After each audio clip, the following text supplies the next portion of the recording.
nobody really thinks things have changed since October of last year. The stock market has risen this year, and most people's response is, oh, well, hey, you know what? The guys who got it right, they're just permables. That's the only reason they got it right. So as the Fed has pushed rates here, they aren't even going to turn constructive until the Fed is 2 cuts into a cutting cycle.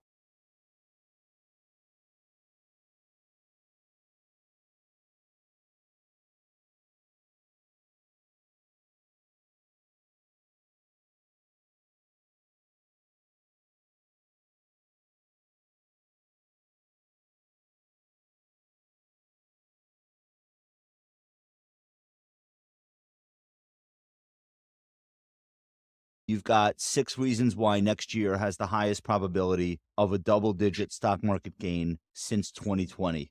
I can probably list 10 things that would argue that we'd be up 10, maybe more than 20% next year. We think earnings have a lot of tailwinds. So the earnings might surprise next year instead of declining. It might hold up really well. And then PEs typically expand pretty sharply if we're at the end of a crisis.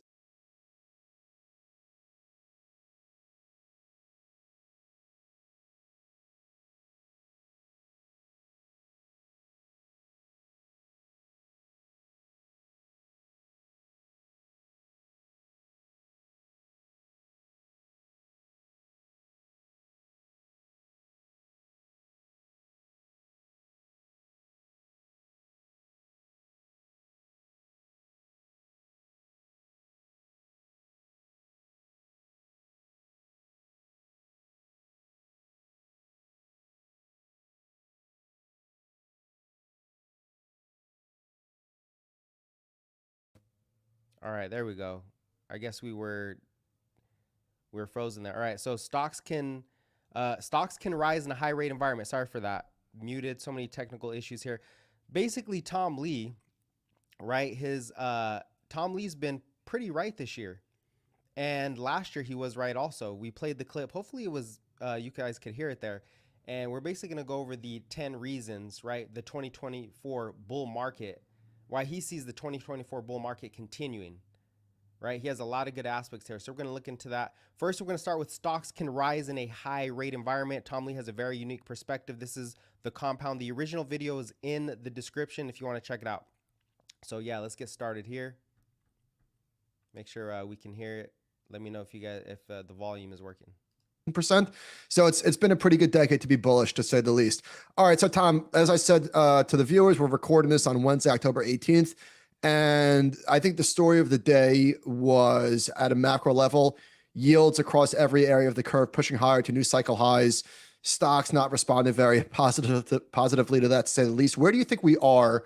Where do you think we are today? Not to get too day to day, but where do you see things right now? Well, I mean, today is a reminder that the stock market is pretty uncertain, and people hold positions very lightly. And I think, as you're correctly pointing out, interest rates is this sort of singular narrative at the moment. And I think people are really uncomfortable that rates are higher. If you ask me my perspective, I mean, it's not great to see yields pushing up like this. But at the same time, history shows that a period of rising interest rates does not mean PE goes down. And in fact, we've got a lot of periods in history that rates have risen continuously like this and stocks have done quite well. So I think it's uncomfortable short term, but I don't think it really changes the fact that stocks can do quite well.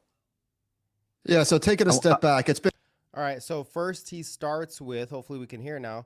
First he starts with high rate environment. Stocks can still do well in a high rate environment. I want to show, let's pull up the slide deck and check this out.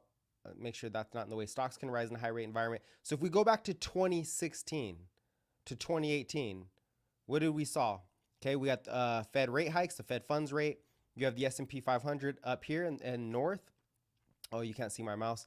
And then in blue are the bond rates, right? And what you saw is Fed rate hikes up 180 basis points from the period. The highlighted period is 2016 to 2018.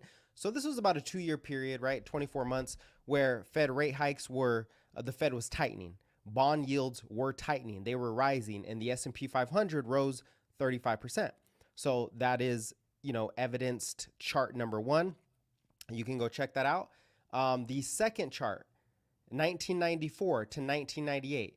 Okay, again, the light blue is Fed rates. You guys can see it in the top left corner. They were at or above 5%. These are bond rates. These are Fed rates at or above 5%. The NASDAQ rose, and this is, a little longer period, 1994 to 1998, and the NASDAQ rose 275%.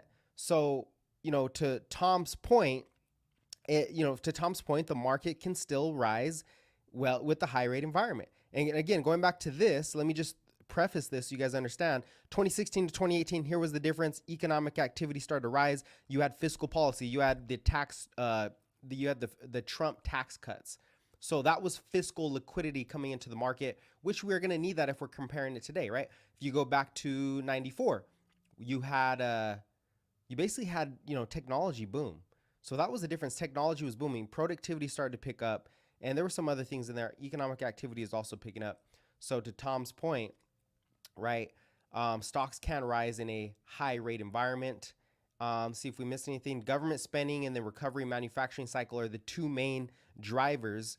When you have high rates on both sides, stocks can still rise. So let's get to the second point. Get to the second part here. In the second point we're going to talk about is earnings. Earnings catching investors off sides, right? Earnings catching investors off sides. Earnings, we do know that earnings do push up stocks prices, right? It's the earnings, the more the PE is price divided by earnings. If earnings go up, prices typically rise in the same era. So let's dive into this one. People assumed there would be a leadership switch when we bottomed last October, started a new bull market. There wasn't. It's the same old names that have been rallying for a long time. So I wanted to get your perspective on that. Yeah, I think those are all fair observations. I guess I'm going to start with just pointing out that this would be one of the longest bear market head fakes, if ever, if we're 365 days into a rally like this, and so close to the prior highs, and so close to a Fed making a change. I think the stock market has been completely deprived of liquidity for the last year. If someone overlaid S&P price versus equity inflows, we know that everyone's been a seller of equities, and the stock market has managed to actually produce gains. I think that is probably the bigger test. And when we look at the sector weights, tech actually is coming out of an earnings recession now. So I think the price move is now being supported by earnings. And I think the one group that's beginning to show signs of life is the financials, which, if you think about it, financials had the rug pulled out of them. Rates jumped and deposits fled. And they have hold to market losses, and they have commercial real estate. And, the group is starting to show signs of life. So to me, I think the bull market seems like it's actually getting stronger, and eventually money comes back into equities. And I think that's what propels the second year could be really quite impressive. But you're right. I think it's a miracle that we're up 22% despite huge outflows. All right. So Tom identifies a couple things here, right? First, the bull market is actually getting stronger is what his view is, because you see a lot of cash on the sideline, right? There's not a whole lot of inflows, but S&P still up 20%, 20-something% at the highs. NASDAQ up 40%, right, this year. If you count all the way to the highs, we're down right now while we're talking. And you're coming out of an earnings recession, but now earnings are set to be higher, and that's going to be supporting earnings, right? Because everybody said, well, PEs are too high, right? Price to earnings are up too much. Stocks are overvalued, but now we're seeing that prices went up, right? Now we're seeing the earnings are going to catch up with the price, which then makes stocks undervalued. So let me show you a chart. Let's go to the chart deck and sort of look at how that recoveries actually came about, right? And so down here we have, basically in red is the S&P 500. In black is the earning estimates, right? And I know that's I misspelled it there, but EPS forward estimates are based on quarterly earning reports drawn from the official website of S&P. So you basically have forward-looking earnings, and those bottomed actually in April of 2022.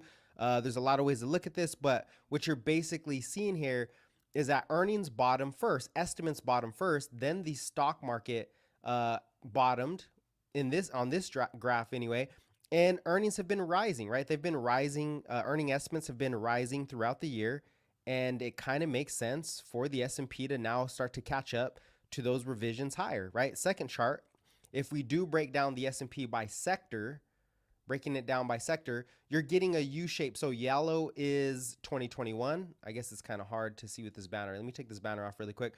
2021 is in yellow, and then you have red 2022, and then 2023 in blue. So if you take a look at the trajectory, they're all U-shaped recoveries, right? Yellow is up, right? Kind of up here in the top left-hand corner, U-shaped EPS recovery, everything dragged down into 2022, and now they're starting to rise again. So stocks are being supported, right? For the most part, estimates are going higher. There's probably like one sector, it's energy, that's negative. It doesn't have a U shape, but we know that's set to go higher. There was a big backdrop when oil came down, and now that's starting to pick up again. So earnings are set to be definitely better than what most people, expected. And I think that's going to catch a lot of investors off guard, right? Earnings will catch investors off guard is sort of what we're looking at here. I'll go ahead and hit your comments as you guys go. Is this guy live watching the video? Oh, okay, yeah. So that's what we're looking at. Now, S&P, we did have a highlight here too, and I'm not going to switch to it. Yeah, S&P 500 will likely report year-over-year earning growth. This is this year. This is about a couple weeks ago from FactSet Insider earnings. The S&P is set to be positive for the first time since Q3 of 2022. So earnings are set to be positive for the first time, right? So that's kind of to Tom Lee's point here. Earnings are picking up while investors are, extremely fearful, which is what we're going to switch to next. Is there's too much fear in the market. That's what Tom says. There's too much fear in the market, and investors are caught off guard right now because they don't believe earnings can do so well. But here's the fear backdrop, right? And when you kind of preface better than expected earnings with the extreme fear, well, that sets for a capitulation here in the market. Yeah. To me, that's the unkillability, right? We've thrown a lot of things at businesses.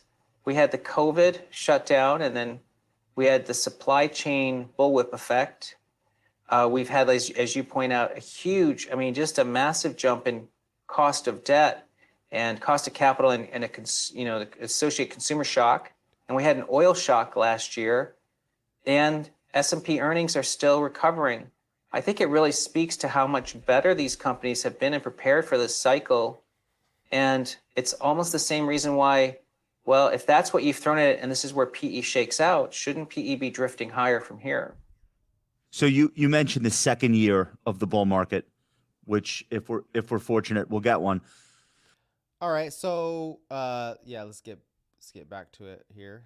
Zoom out a little bit. So Tom Lee here is talking about the extreme fear. And here's what he shows. COVID shutdown, right? 2020, right? And everybody, here's the thing. A lot of the boomers, a lot of the baby boomers are the, investors that have been in this for a while. They're expecting a huge crash. They're expecting the market to really collapse completely. And their fears are, well, we had a COVID shutdown. Supply chains were broken. And this is the market, kind of chugging along here. Massive jump in rates. We saw the largest rise in, what was it, Fed funds rate, and I think bond yields in history, right? So the fastest tightening of interest rates for the market in history. Of course, you should be scared, right? Oil shock. We had an oil shock in 2022, and a lot of people are expecting that oil shock to happen again here in 2023 at the end of the year, maybe 2024. You also had, but in the same sense, right? You have the S&P earnings starting to recover. So I guess this is the upside. S&P earnings are starting to recover in face of all this, right? So that catches a lot of investors off guard. Businesses prepared for the worst, and that's kind of what they were preparing for the worst in 2022. We had the big, sell-off, and he thinks that PEs, so price to earnings, should actually be higher from here. You get an earnings expansion from this point. Now, there's a second part to this extreme fear that we're gonna check out. There's kind of two parts to this because it's, it skips forward in the video. You can watch it. I have the original in the description, but I wanted to kind of piece things together where it's easier to understand. So we're going to move up to 1856. And this is where he talks about fear, how the market has actually been very resilient with all this fear. Any and all sort of exogenous impacts But you've got a chart here, the plurality of clients bearish since 2021. And let's be honest, for good reason. That's right. I think if someone was just a narrative-based investor, they could list a wall of worry and a reason to be skeptical. And as you know, I mean, I think, there's many people are saying that this is one of the most dangerous or worst macro environments they've seen in their lifetime. But I think we need some perspective. The one thing that makes looking at markets difficult is even if someone says that they're using their lifetime to look at the stock market, they're really not going back that far. I mean, let's say that the median age of a portfolio manager is in their mid 30s, and if you look at mutual funds, I think the median tenure of a lead fund manager is like 9 years. It just means most people don't have that many cycles to look back upon. And even if someone said, hey, look, I'm 70 years old, I've been doing this for 50 years. If you go back 50 years, you're only going back to the 70s. So not a lot of folks actually have the living history of the entire history of the stock market. And things were pretty bad in the early 1900s, and equity still did fine.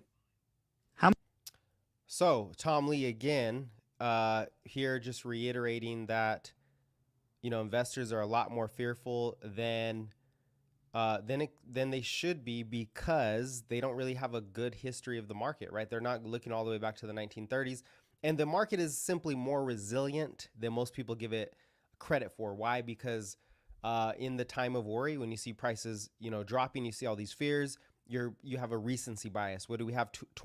We had the collapse in 2018, not 2018, 2020, we had the collapse, but that was a pandemic, and the financial crisis in 08 and 2001, right? So people have this bias, right? And this is kind of what the market has been thrown at. So here's the fear. What did we see? First, from the left-hand side of the chart, the Fed started to rapidly hiking rates, right? Fastest hiking cycle in history. That scared a lot of investors. Okay, things are going to be more expensive, right? The S&P is going to go down. Russia-Ukraine war, that hit. Fed Jackson Hole, where he said, we're going to stay tighter for longer. We're going to destroy inflation. Everybody got the 1970 vibes where, the Fed tightens so hard, it crushes the market. The market still recovers. Then you get the SVB failure. Basically, the regional banks started to fail. The market stepped in here at this point and recovered. The Fed stepped in, the market recovered. Now we have the UAW strikes and the Israeli-Gaza or Hamas war. So all these things are hitting the market, and a lot of investors are just fearful. They're just like, hey, this is a lot of stuff hitting the market. The market should be lower. We should be buying this dip. They're waiting for the huge, the huge collapse, the big fear collapse, and it just hasn't happened yet. And he's saying, hey, this isn't a chance for you to wait for the bottom. This is actually the market digesting all this negative news, and there's other better news that you may not be seeing here. And let's take a look at that. Corporate profits, right? If you look at the Fed funds rate in red versus corporate profit, not corporate profits, but these are basically net interest paid as a percentage of profits. So in blue is basically S&P 500 or company, how do I say this? Interest payments, right? Their interest payments going forward, net interest payments, and those are falling. So their interest payments on the debt is actually falling versus the Fed funds rate, which it's kind of reflecting. It's, the Fed funds rate is just not, the high rates from the Fed is just not affecting stocks the way that investors expected. So if you're bearish, if you're looking for this huge recession, this big earnings recession, it's just not playing out. And there's a lot of reasons for that. I would say one of those reasons is that a lot of, companies have already locked in rates at the low end, and they're locked in, right? Same with mortgages. Mortgages are locked in lower. So, it's just not happening the way people expected it to. All right, let's get to this next part, which is investors will flip negative to positive. Let's put up the banner there so we can keep track of this. This is higher forever. A lot of people are, a lot of investors believe that we're going to stay higher forever, right? They are worried. And what does that say? Okay, if we're going to be higher forever, then, cover your, you shouldn't be in stocks. You should be in bonds, maybe not even in bonds because inflation is too high. Get into something that, just stay in cash, go to the money market fund so you can collect your 5%. And that's the fear here, is the higher forever fears that the market. And here's what Tom Lee's response is to that. Market, and what are some of the things that we should keep an eye on to feel confident that it's continuing? If I was to sort of think of it as how a skeptical investor is going to look at next year, I think there's so many things that flip from negative to positive. The first is Oh shoot, made a mistake there. I think I was upside down. This is not higher forever. Sorry. Let me flip this. Messed that one up.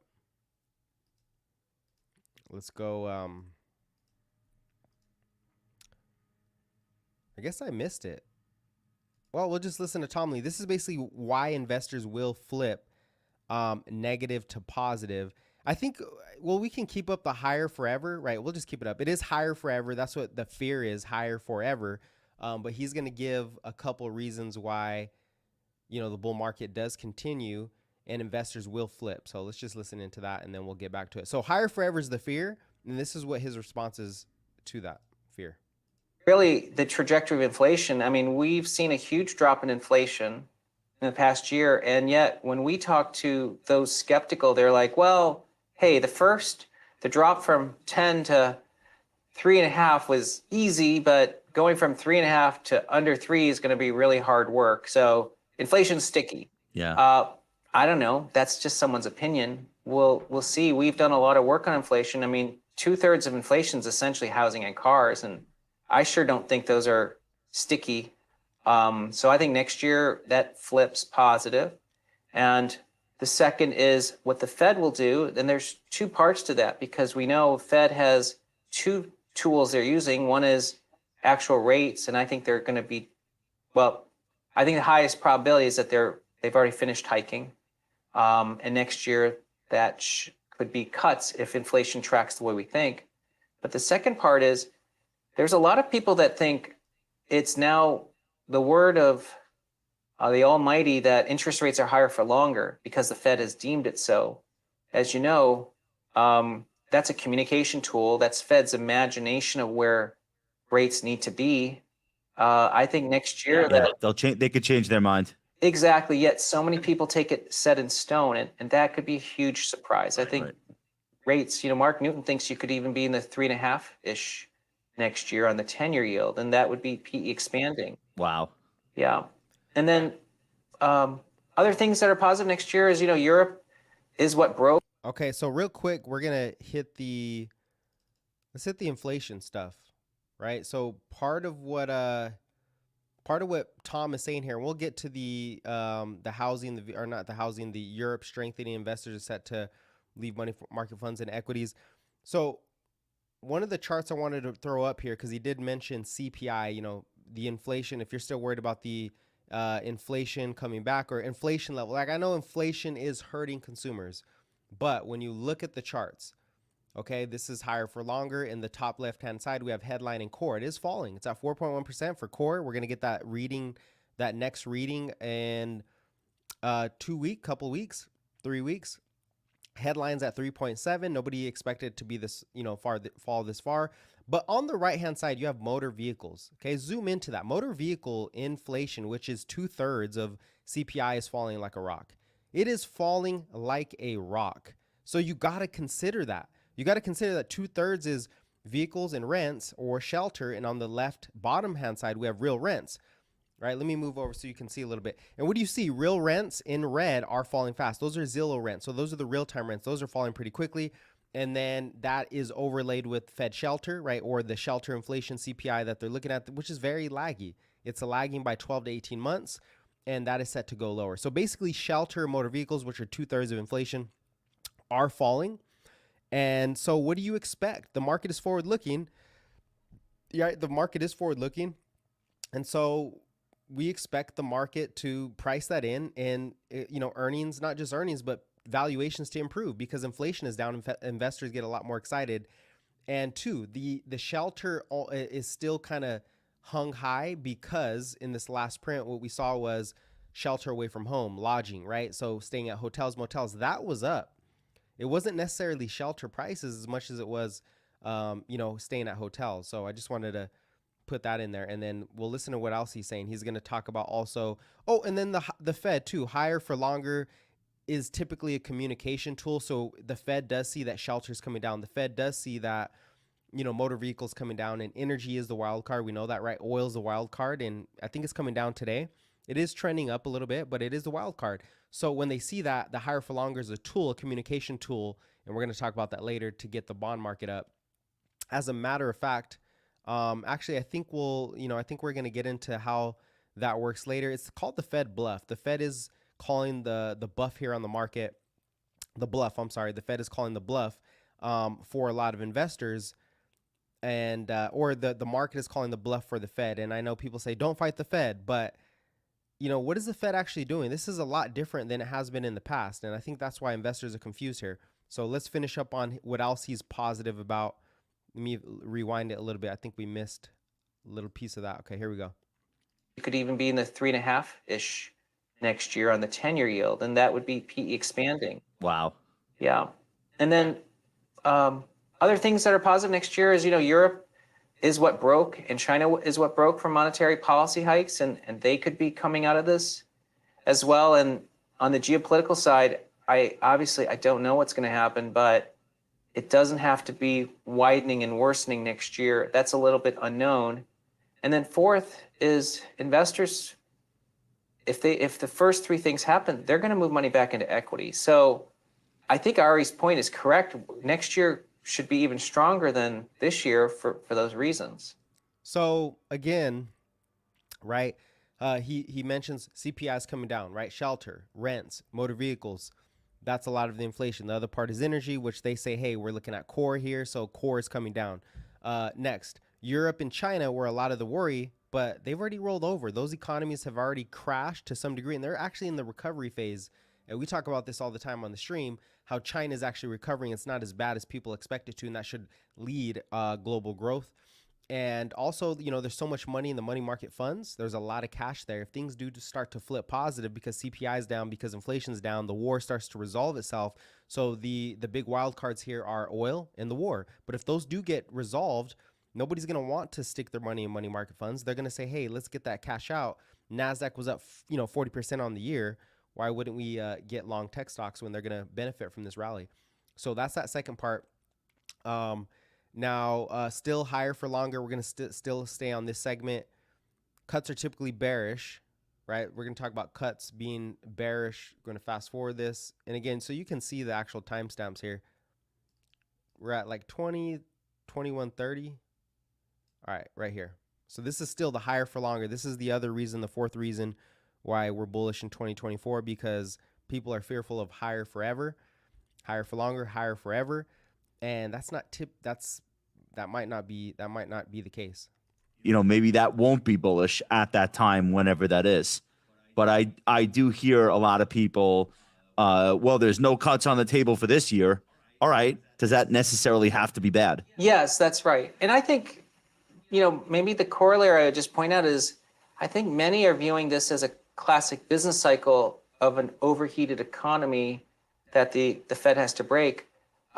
I know the economy was running hot on inflation, but when we look at capital spending as a percentage of GDP or residential investment as a percentage of GDP, typically the two sort of cycle levers, we weren't really overheated yet. In fact, as you know, there's a lot of aging infrastructure in the US and there's onshoring. So these are things that are actually enduring drivers. So I don't think the Fed was trying to break the business cycle as much as they were trying to slow inflation.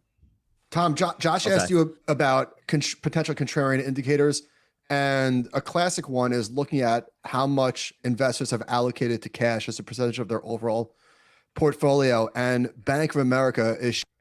All right, we're going to actually flip over here to, we're going to flip this, doing this all by myself. I don't know how people do this by themselves. I need a team here. Sideline cash. So the next part here is sideline cash, right? The fifth reason why, or you can call it investable cash, the fifth reason why 2024 strengthens, the bull market actually strengthens. And I know there's a lot of concerns. We're going to get to the economy part, but there's a lot of sideline cash. And again, if these things flip, if inflation flips, if the war cools down, if the market just happens to go higher because of earnings, well, there's a lot of cash on the sideline ready to be injected here. So let's hear what he says here, and then we'll dive into interpreting that for you.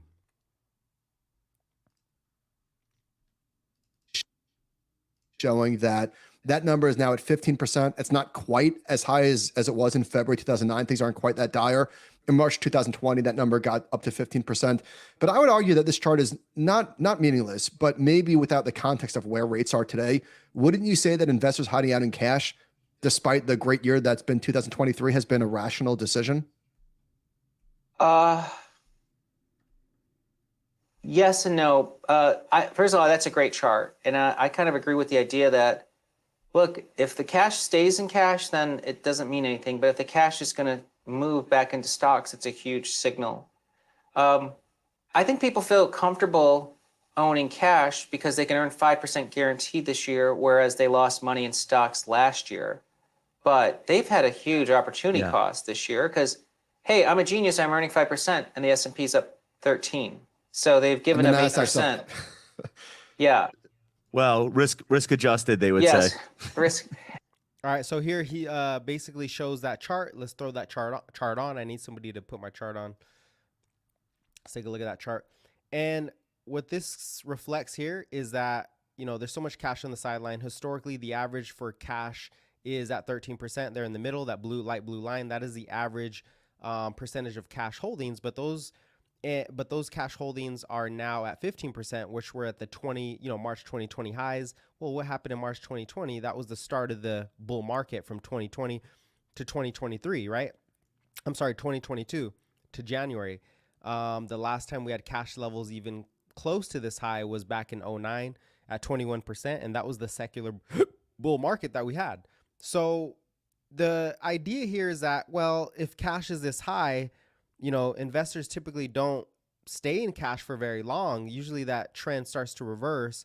So what is the catalyst to get that reversing? As we've cited already, people are too negative. The market can still go higher with higher rates, and earnings are set to actually do better than expected. CPI core is coming down faster than people expect.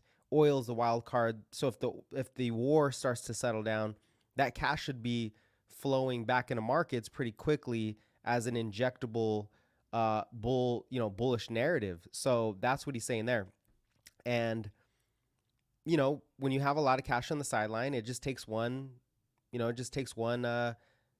catalyst to get that cash back into the market. And I think it's going to be earnings this season. I think it's going to be earnings plus CPI coming down farther than expected. Maybe not headline because oil's up, but core is what the Fed is focused on.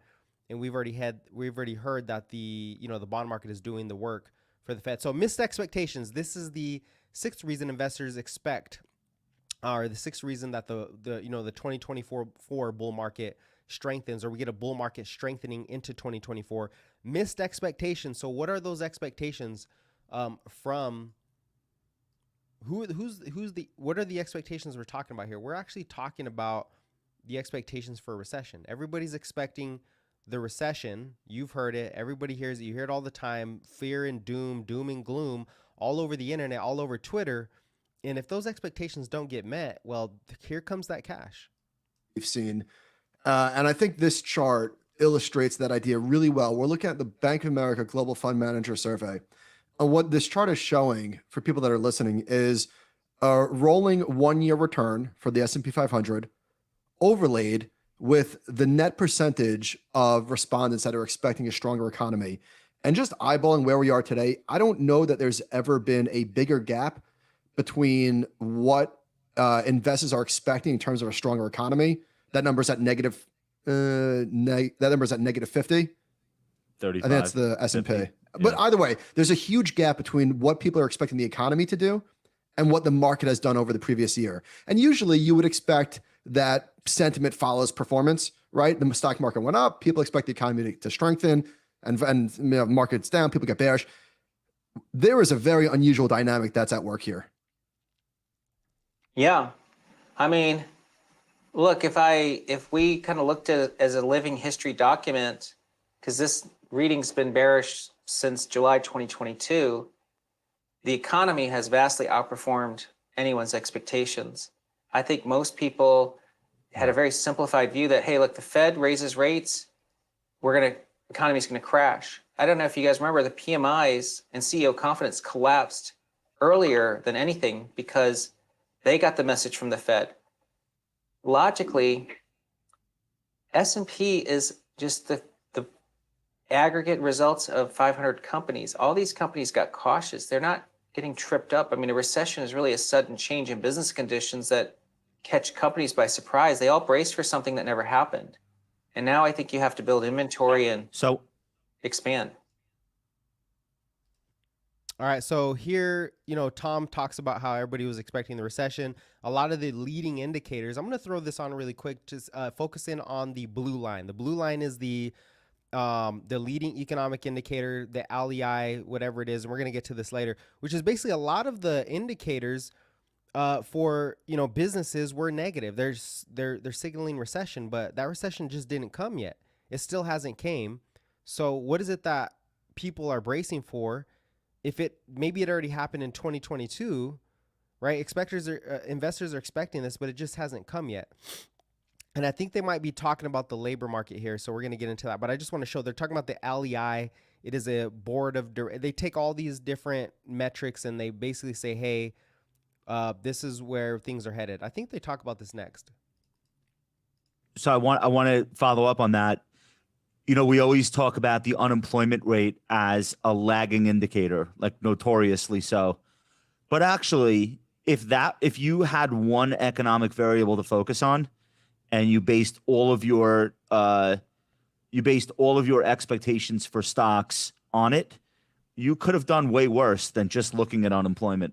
So sure, it lags, but like that was the signal. Nobody is not working. Unemployment refuses to tick higher.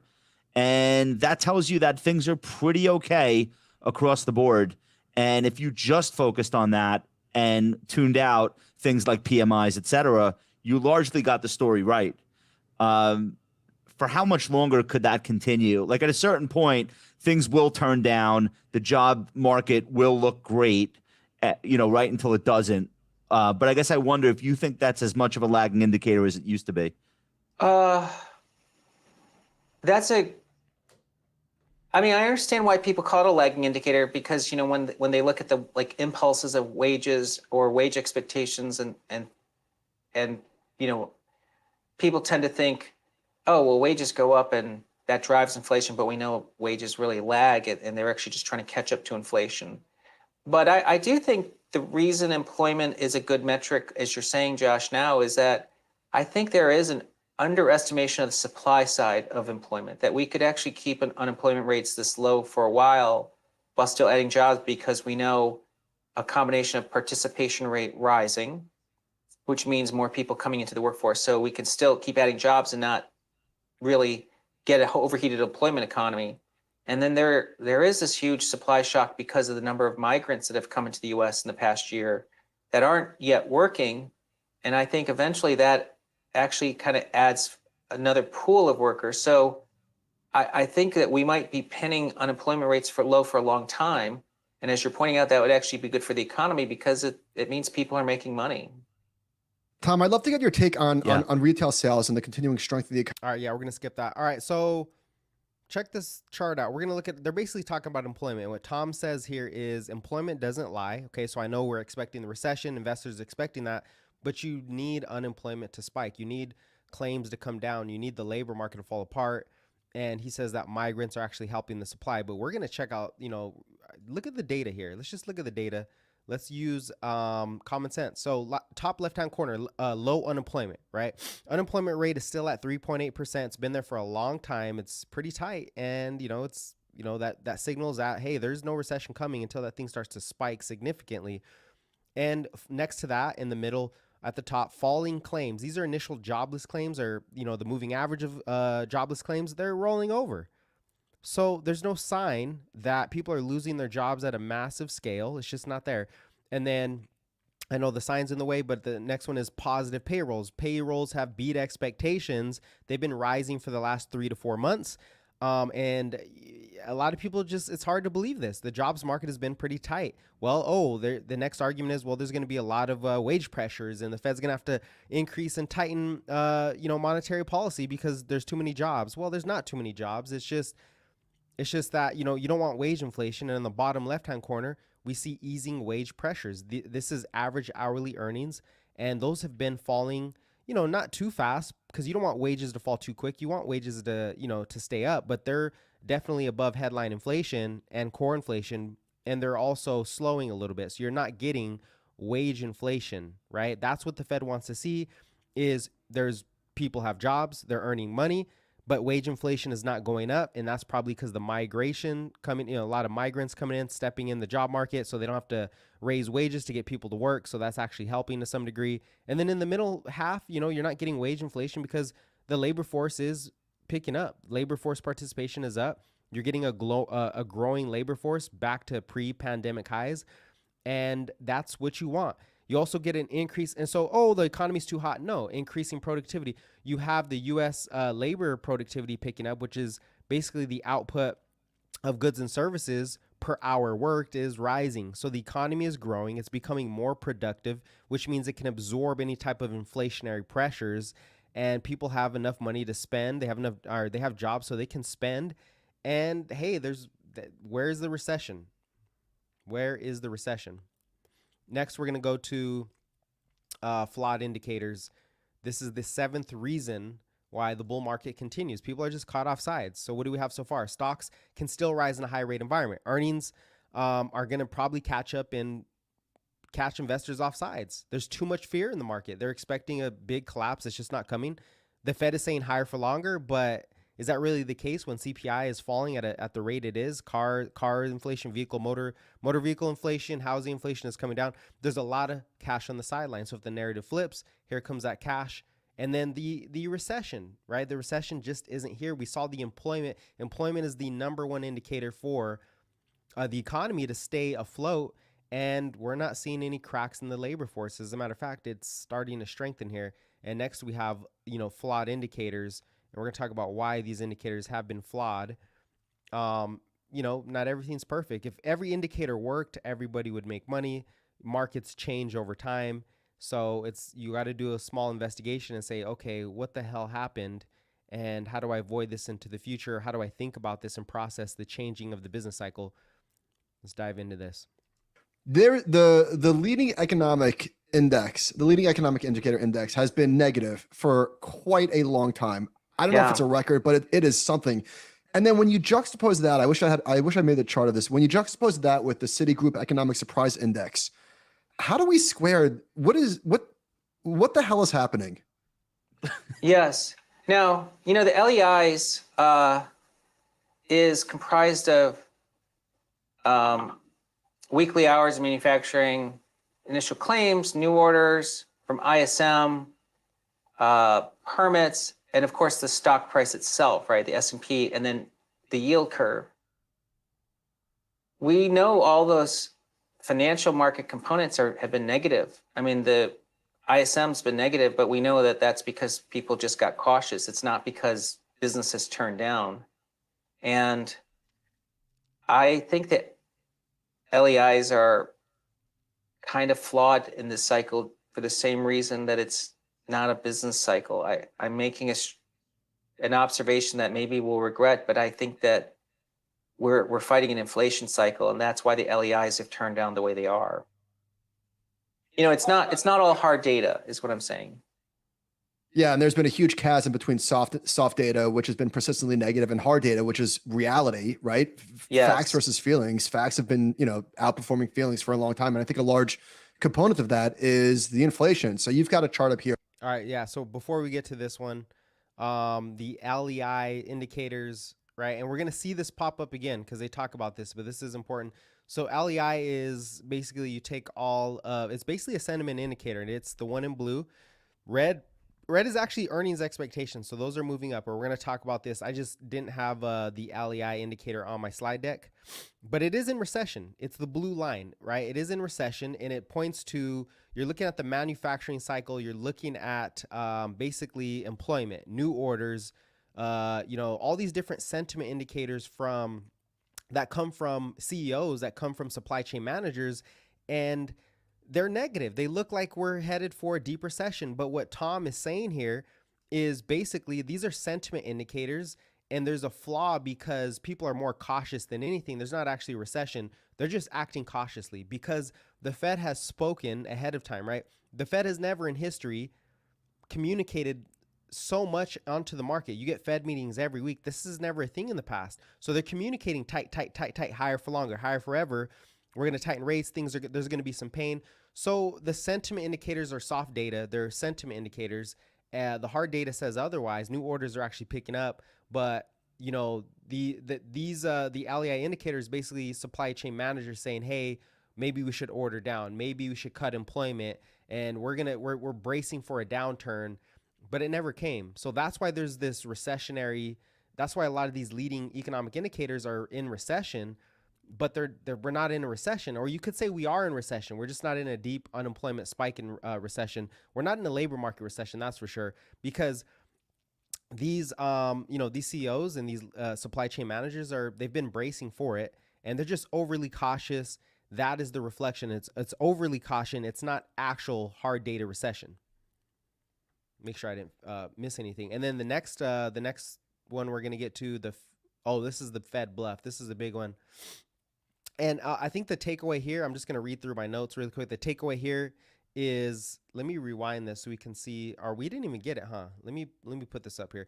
The takeaway here is the LEI is in blue. Okay, just keep that in mind. The takeaway here is that people just became, people are in supply chain managers. The respondents to this data are just extremely cautious, right?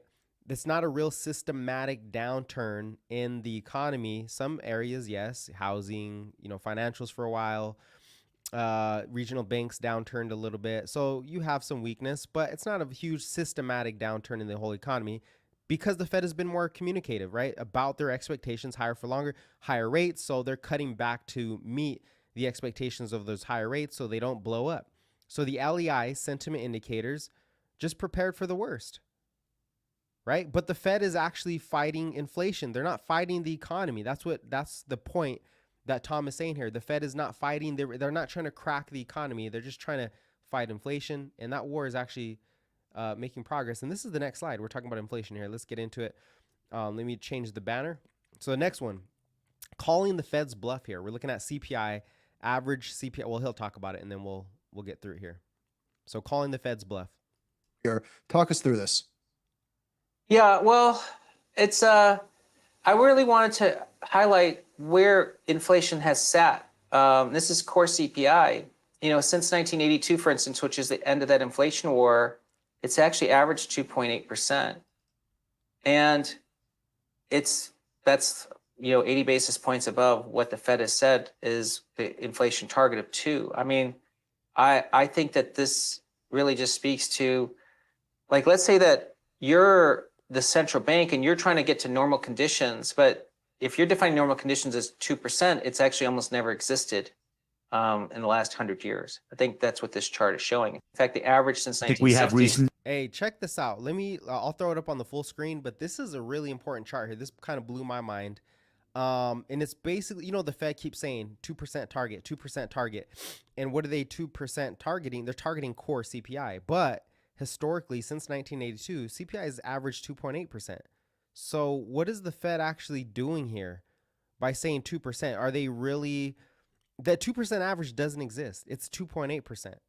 It is 2. And if you go further back, well, I mean, it was a lot higher, core was a lot higher than that. So the average is 2.8%. So, what is the Fed actually doing by saying we're going to go to 2%? Are they really going to 2%, or is this the bluff?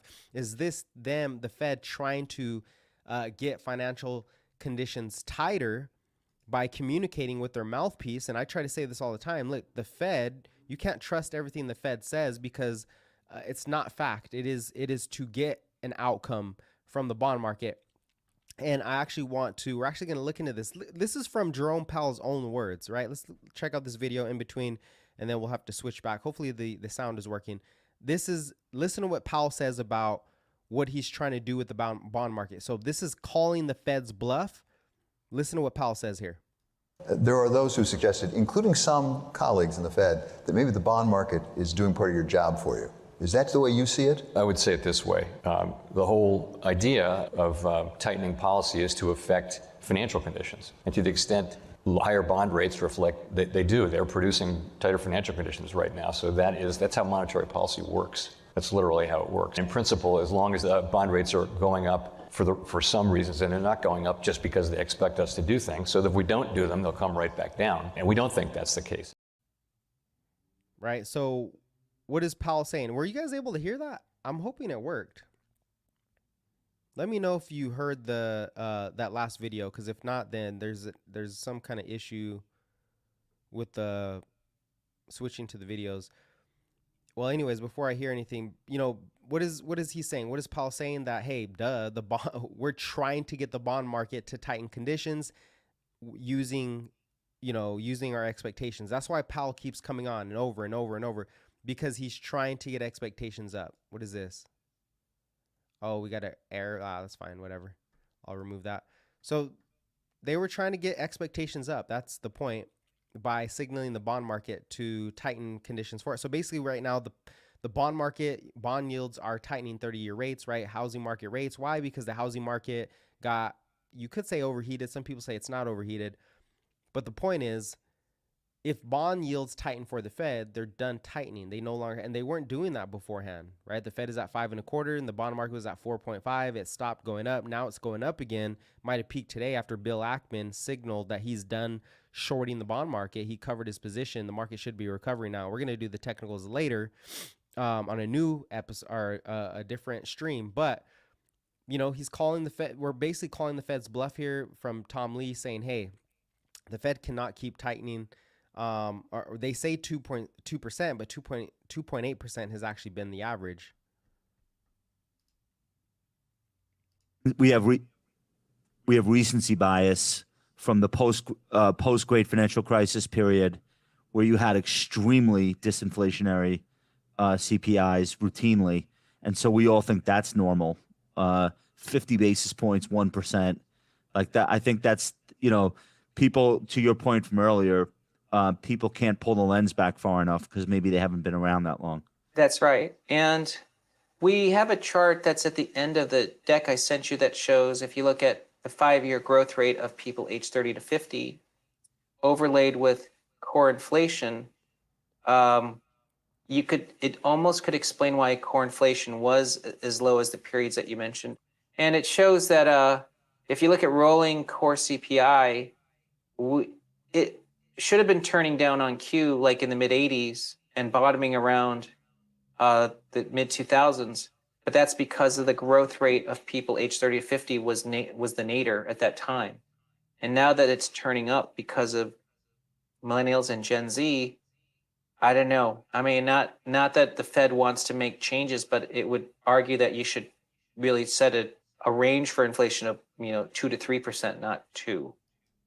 All right, so that was actually an interesting chart. I don't have a picture of this chart. And this chart is basically showing that, what did we just talk about? We just talked about CPI. The average is actually 2.8% for core. So on average, why would the Fed target 2%?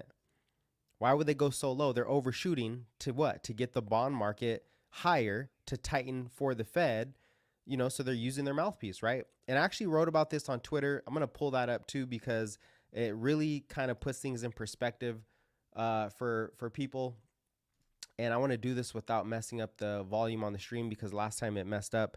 I'm going to pull that up. But on the side, this chart is basically CPI moving with the working age population, right? The prime working age population. So if you think about it, it's basically the working age population is driving core CPI. The more population, people are 18, maybe it's 16, I don't know, 16 to 60. As that population is growing, well, core CPI typically goes up because more people are working, more people have money to spend. And so why would the Fed target 2% when they know that the working age population is still elevated through the millennials, right? And it should be peaking out later on, because we know the birth rate is lagging, but the birth rate is really low. So in the next 10 years, core CPI should be much lower. So Tom Lee is arguing, hey, the 2% target is a bluff. It is to get the bond market. It's basically to say, hey, we're going to keep rates higher for longer, so the bond market can now match the Fed's target so the bond market can tighten for the Fed and the Fed doesn't have to do that work and break anything. Strategy itself, maybe it's an indicator to others. Yeah, I see you, Carbides. We're going to get to that. We're just dissecting this, 10 reasons why the bull market continues into 2024. So again, I want you guys to really think about this, right? This is kind of funny. It's kind of a joke here, but what I think is happening with the Fed is, and the bond market, because there's two rates. There's two rate of interest. There's two rates. There's two ways that interest rates are set, by the Fed and by the bond market. And most people don't take that in consideration, which is why bond yields are so important. So what I think is happening, I'm going to read it off here, is that if core inflation, right, averaged 2%, and this is that other chart, if core inflation averaged 2.8% from all the way going back to 1983, the Fed is literally using PUA, pickup artists. You guys know how I go selling the dream to the, the pickup artist selling the dream.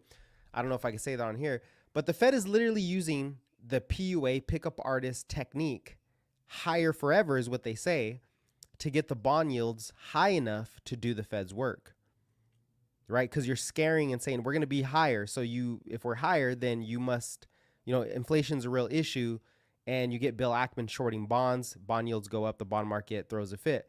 So the Fed can end the hiking cycle without worry, because if the Fed ends too soon, then what does that signal to the bond market? It signals to the bond market, okay, they're going to end. Well, let's buy bonds, front run the Fed, right? They front run the Fed. Financial conditions actually ease.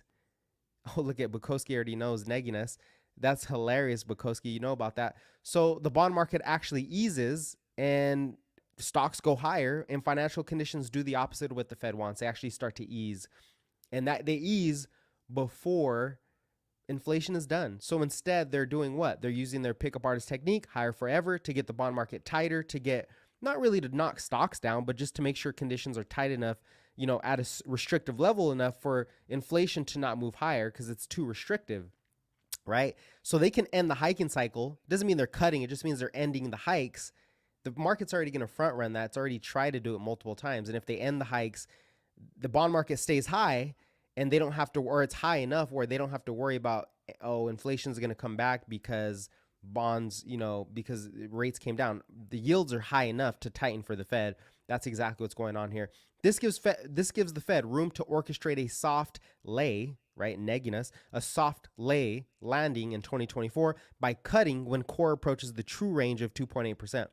So maybe core doesn't drop to 2%. Maybe they cut before 2%. Maybe they're just using that as a bluff. Remember back in 2021, everybody said, hey, are you guys going to increase rates? It was February of 2021. And they're like, no, we're not even thinking about raising rates. It was at 0%. We're not even thinking about it. If you believe the Fed at that point, well, inflation got to 2.3, 2.4% by June, which means it doubled. It got to 3, 4%.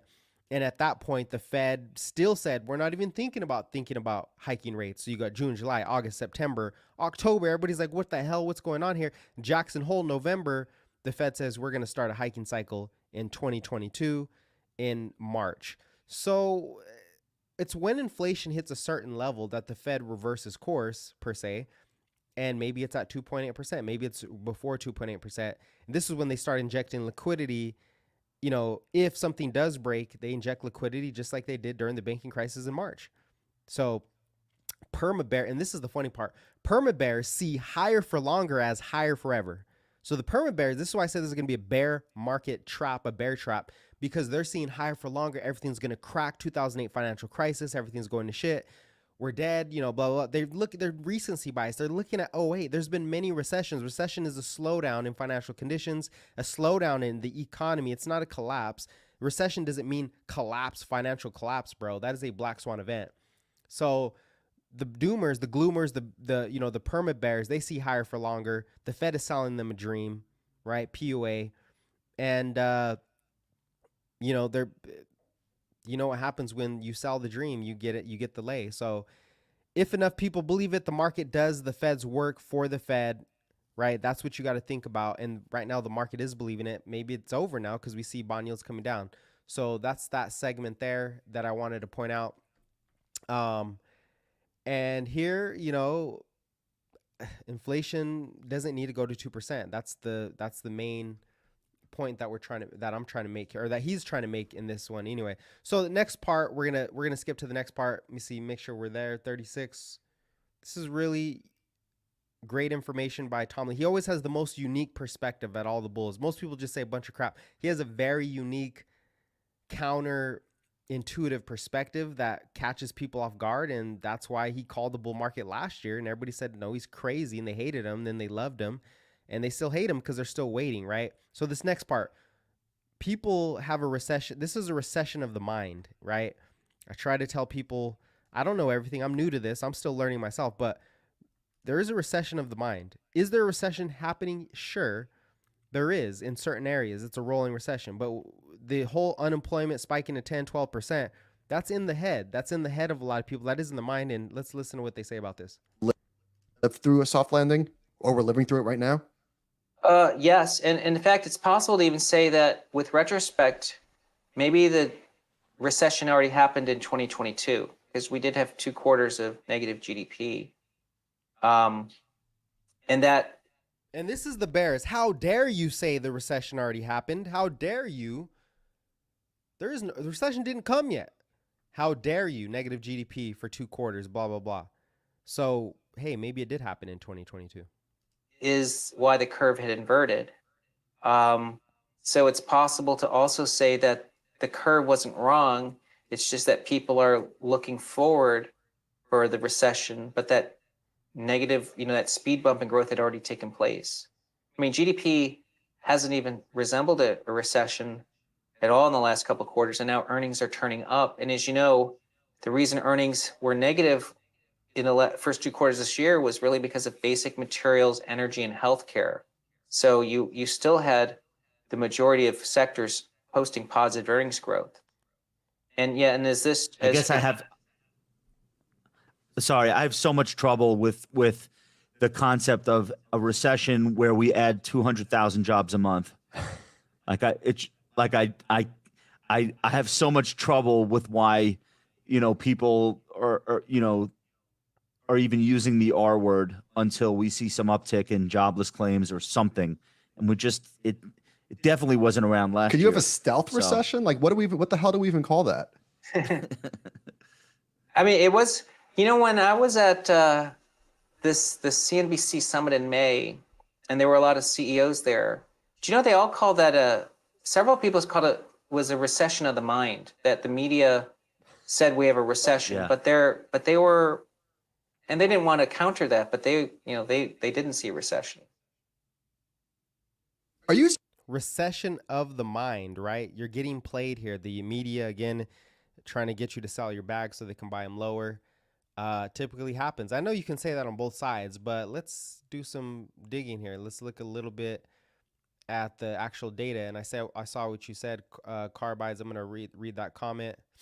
First one, you said macro fundamental divergence with the market price is a strategy itself. Maybe it's an indicator for others.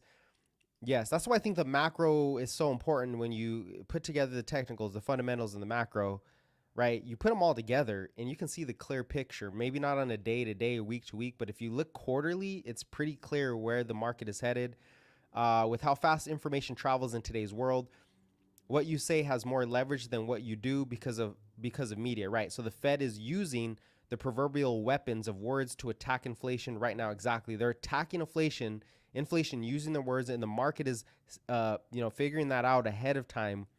And so that's why it's so important to hear what Powell says. Now, getting back to the whole, recession of the mind, the media talks about recession, but they're really late to it. They don't see new orders picking up. They don't see the manufacturing cycle picking up. They don't really understand how fiscal policy supports jobs to some degree. They don't understand average hourly earnings, right? They're not economists.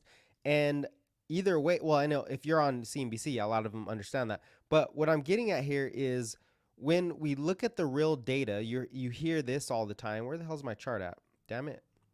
Here it is. So when you hear the whole, credit card debt is at all. First off, let's go with household wealth, right?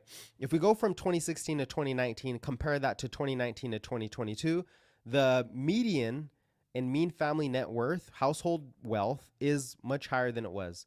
So it's higher than it was before the pandemic, right? That doesn't seem like a narrative that would fit with the whole recession. People still have, incomes, they still have wealth. Their houses went up a lot in value, and guess what? Rates are high enough where they're not selling. There's not a massive selling happening. Okay, number two, credit card debt is at all-time highs, but if you look back to 2022, these are delinquencies. Credit card delinquencies have been rising rapidly. Don't get me wrong, but they're still at historic lows, right? They are rising rapidly, but if you look at the right side of the chart, they're still pretty low, going all the way back to 2021. No recession. Okay, next chart. And this is from Jason Furman, who is an economist. I think he's a English economist, a British economist. But this basically highlights that in orange, you have the all-time high credit card debt, right? You hear that all the time. Credit debt is so high. It's at all-time highs. And I always say it's always at all-time highs. Like, duh. Debt is always, it's not the debt at all-time highs that matters for the stock market, for the economy, because you want debt is spending. Hello. The economy is driven by spending. What it comes down to is the net interest payments. It comes down to the interest payments.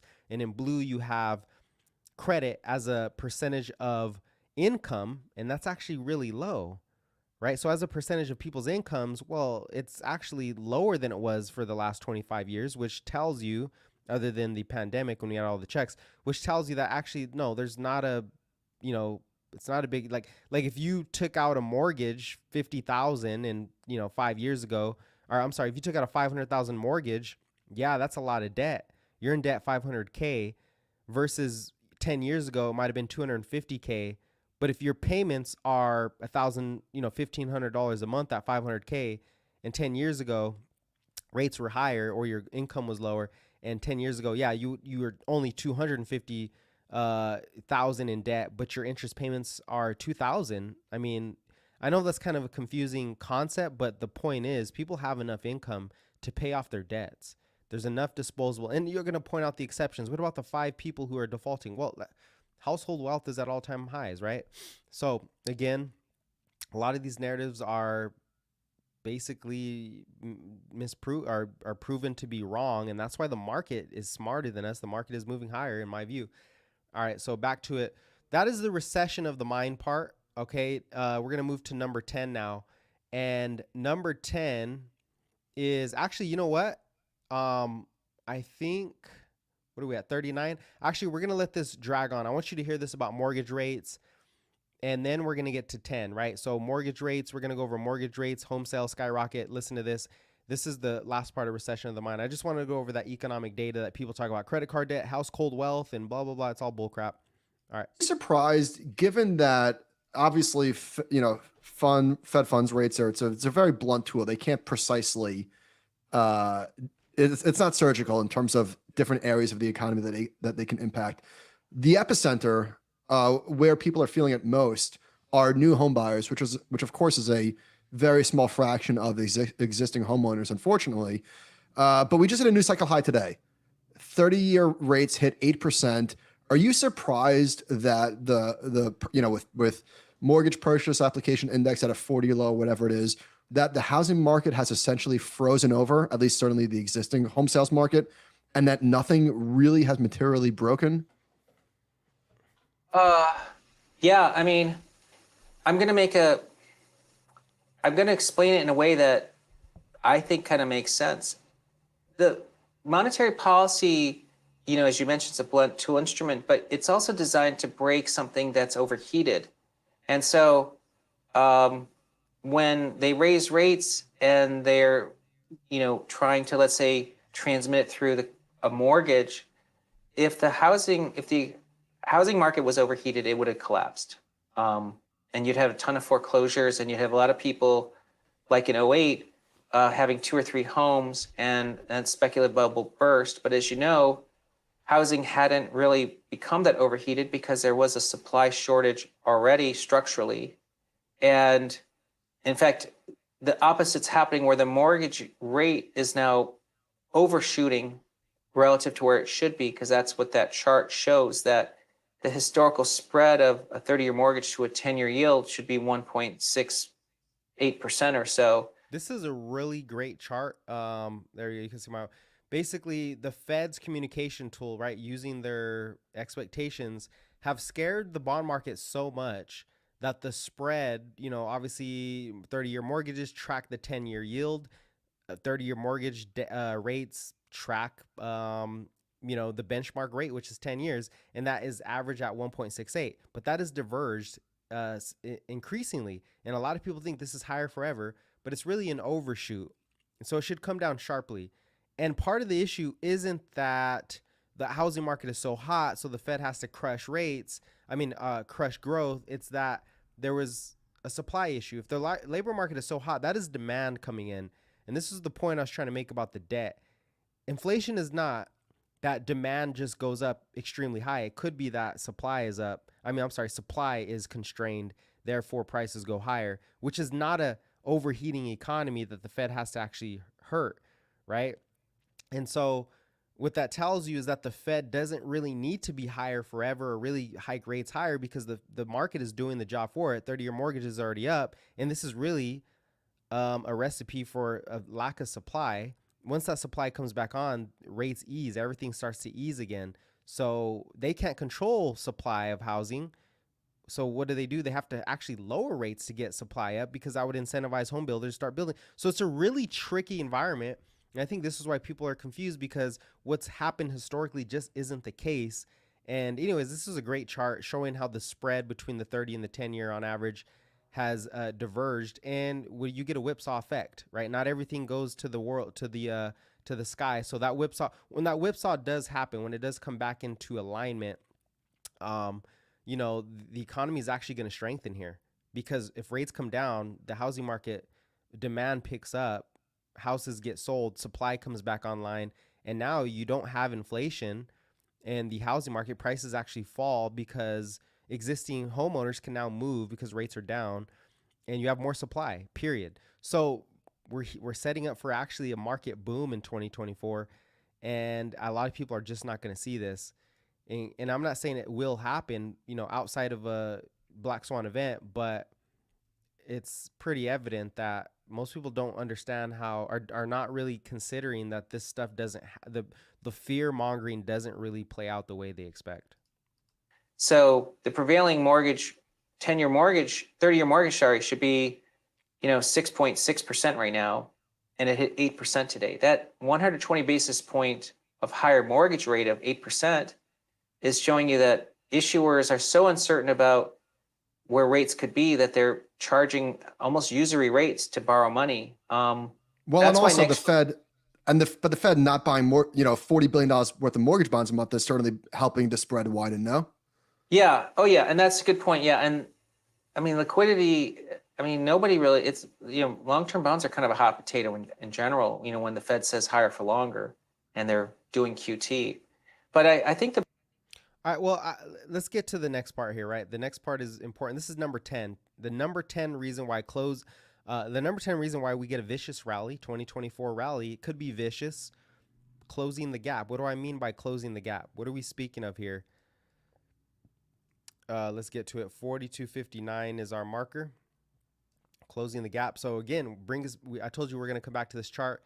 This is the coincident indicator. This is in red. You have earnings, right? Earnings expectations are on the rise. They're above zero. So average earnings are leaving the recession. There's no more earning recession. Companies are forward looking from the economy. They're seeing the future and saying, hey, actually, we're going to earn more than expected.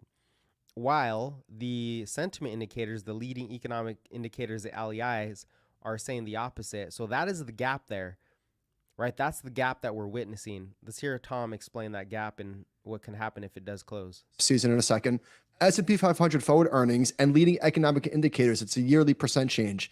And it's very unusual to see forward earnings ticking higher with, again, I know, Tom, you already discussed the LEI, but just no budge. Just very odd. Very, very odd market dynamics that we're dealing with. Yeah. Look, this almost comes back to like academic versus reality, right? Because the earnings are delivered and curated, and companies living and working that, and the LEI is this supposed leading indicator, but it's supposed to be a business cycle indicator. But because sentiment in a tightening cycle can get cautious, it's showing that gap. I mean, I can't speak too conclusively, but to me, when those gaps close, I don't know, unless earnings collapse, isn't that mean people have to turn pretty bullish pretty soon? Okay, so again, like I said, the LA, it's pretty simple, guys. If every fund manager is looking at the LEIs expecting a recession, if CEOs are expecting recession, and a lot of these investors are saying, well, look at the LEIs. Why would we invest? Let's stay light. Let's stay light and tight. Stay in cash, maybe some bonds. Earnings are going higher, and they're like, what the that shouldn't be going higher. Morgan Stanley, right? Josh Wilson, Mike Wilson, earnings are going to collapse. If it doesn't happen, if earnings don't collapse, if earnings stay higher and continue to grow and, beat expectations, well, they're going to have to flip. They're going to have to flip. And when they flip, that is the vicious rally you're going to see, which could be starting today. I don't know if it finishes today, but rates might have peaked off of Bill Ackman's cover of his bond short. And if rates peak, this could put in the bottom for stocks. The dollar's sort of rolling over since I've seen it earlier. Oil's kind of whatever. And if this might be the first leg, I think, we still got a week left before the Fed speaks and before we see CPI come in. But this rally could start to be vicious, could really rip to the upside if those earnings are realized, like, oh shit, they are going higher.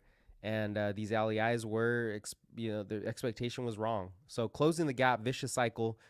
And then now we have some honorable mentions here that we're going to get into. I think let's see, 43. Yeah, so those are the 10 reasons really why. A lot of it has to do with earnings and inflation and all that. But I thought this was interesting. I'm more of a nerd here. Immigration actually helping the market. Let's listen into this. Immigration, open borders, right? It has its pluses and its minuses. Forget the policy. The thing is, maybe immigration is actually helping. Additional migrants coming to the U.S.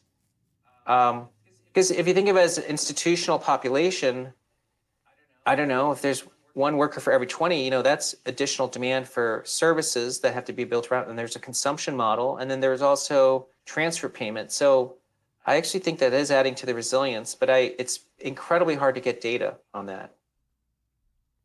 Yeah, I think what's interesting is that it's probably a big relief to the hospitality industry and the restaurant industry and the hotels and some of the industries that are really competing hard for workers still and have not been able to fill spots. And they've specifically mentioned things like lack of immigration. During the height of the pandemic, we had no illegal immigration or legal immigration or any immigration of any kind.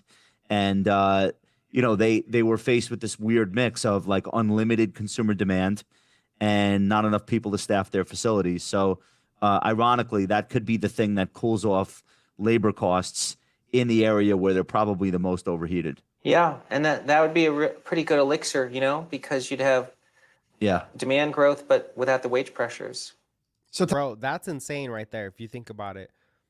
Okay, the immigration, he said elixir, right? The elixir of life, which is, hey, you have more labor demand coming in, filling up jobs. There's no wage inflation because, businesses don't have to raise their wages to get people to work. So you have more productivity. Productivity picks up. Inflation doesn't pick up because you're increasing the unit labor goods. You're increasing goods and services per hour worked, right? If that's the case. And people have jobs and they keep spending, the economy never actually falls, right? So golden setup again. Now, am I saying this is going to happen? No, this is just Tom Lee's view, and he's been right since last year. And when a lot of people don't see this and they're offsides, the surprise is typically pretty vicious. And so, okay, this next part actually should be stocks bottom before earnings bottom. I talked about this all last year on TikTok before I started streaming on YouTube. I was like, hey, inflation bottoms well before. Did I miss the manufacturing cycle? Oh yeah, let's do the manufacturing cycle too. I've been talking about this. This is actually on my This data is on my Twitter. I'm gonna let him speak about it, and then I'm gonna go on it. And commercial real estate and rising delinquencies. But this Nobody's is the, bullish on financials. yeah, so that's the moment. Like, unless you can actually break them, they're probably great stocks next year. Right. All right.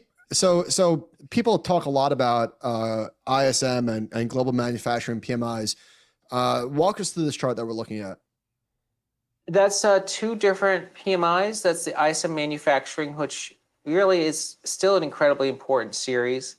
And then the other line is the S&P market PMI for the US. And I think that as I look at that, I've seen both look like they bottomed pretty conclusively, because, you know, they're not back above 50, but they've made a move into the 46 level, back towards 49, and a consistent improvement. All right, let me just speed through this. Listen, the manufacturing cycle leads the economy. When ARK Invest, when crypto peaked in 2021, the first peak, right? When 2021, it was April, March of 2021. Yes, that crypto peaked. It was the peak in the ISM right here at this top. This was the peak. Risk assets peak with the manufacturing cycle.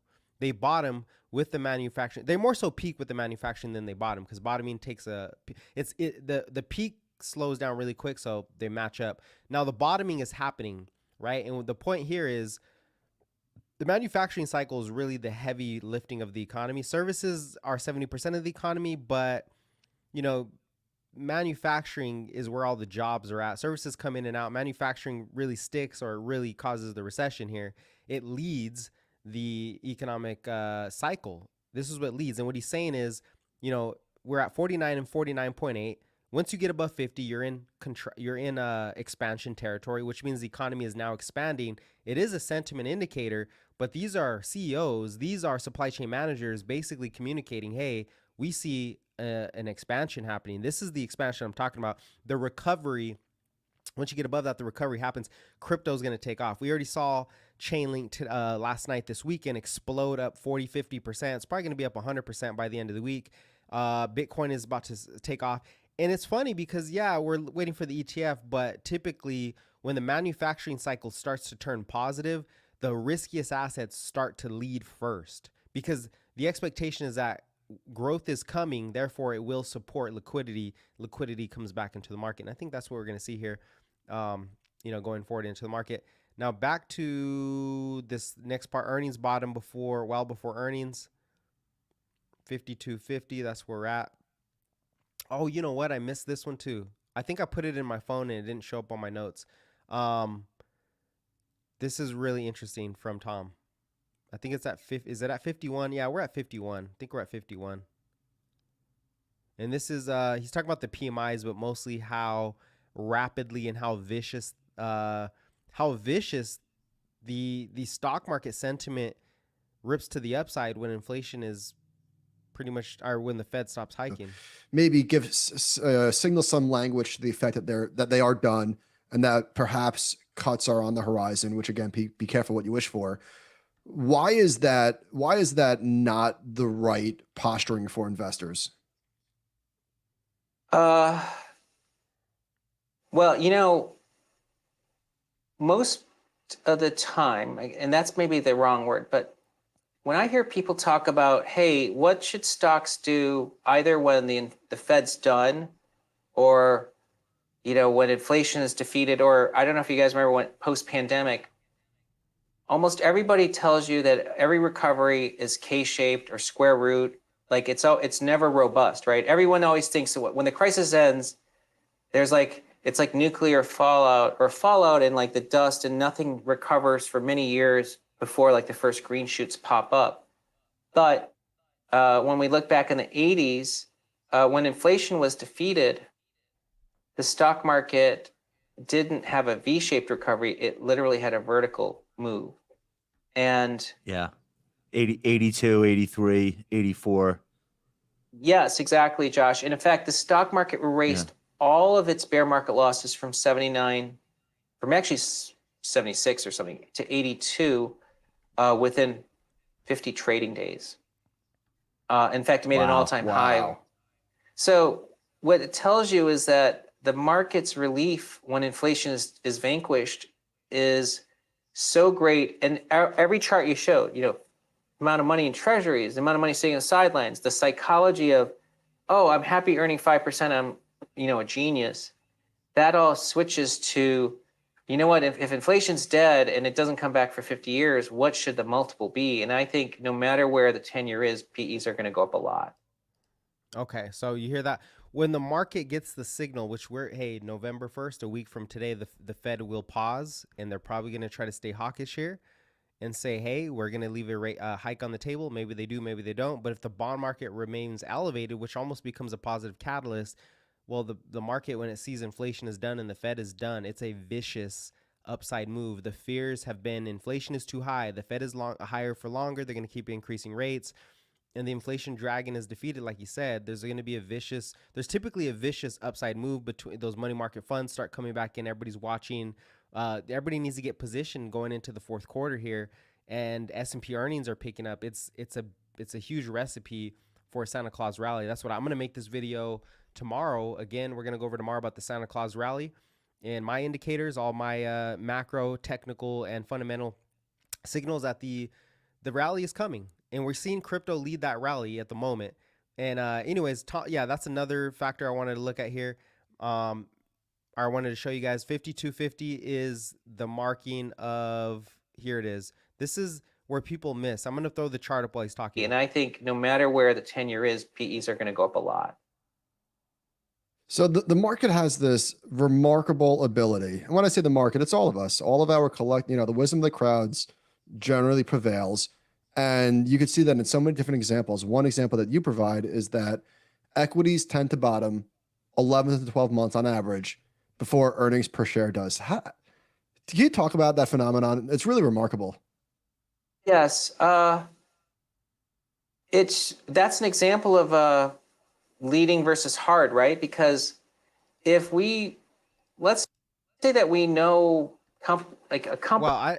Well, let's look at this really quick. Market bottoms after EPS bottoms, 12 months after. This is 1961. I actually have another chart that shows this in a different way. Market bottoms after EPS.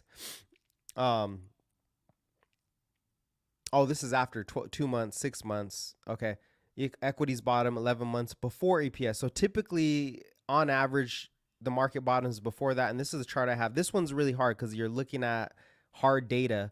But if you look at the trend here, this is the average. Equities typically trough or bottom 6 to 9 months before earnings reach their lows in past bear markets. And if the zero bound, which was October at the top, October 2022, that was the low. What also was the low is CPI really fell. The 10-year peaked, the dollar peaked, and those all coincided together. And following that, earnings are still falling, right? But 6 months later, it's April 2023. Earnings are still, the market is still rising while earnings fall. And everyone's like, there's no way the market's going to crash. Well, come July, earnings estimates are starting to bottom out. The market still goes up. And I was telling people, hey, it wouldn't be out of the picture. I think this was back in March that the market still grinds higher while earnings are declining, because it could be 6 to 12, in some cases 12 months, where the market bottomed 12 months before earnings actually bottomed out. By the way, this earnings season, guys, that we're looking at literally this week, we get in 2 days, I believe in 2 days, we have Microsoft, we have some big names.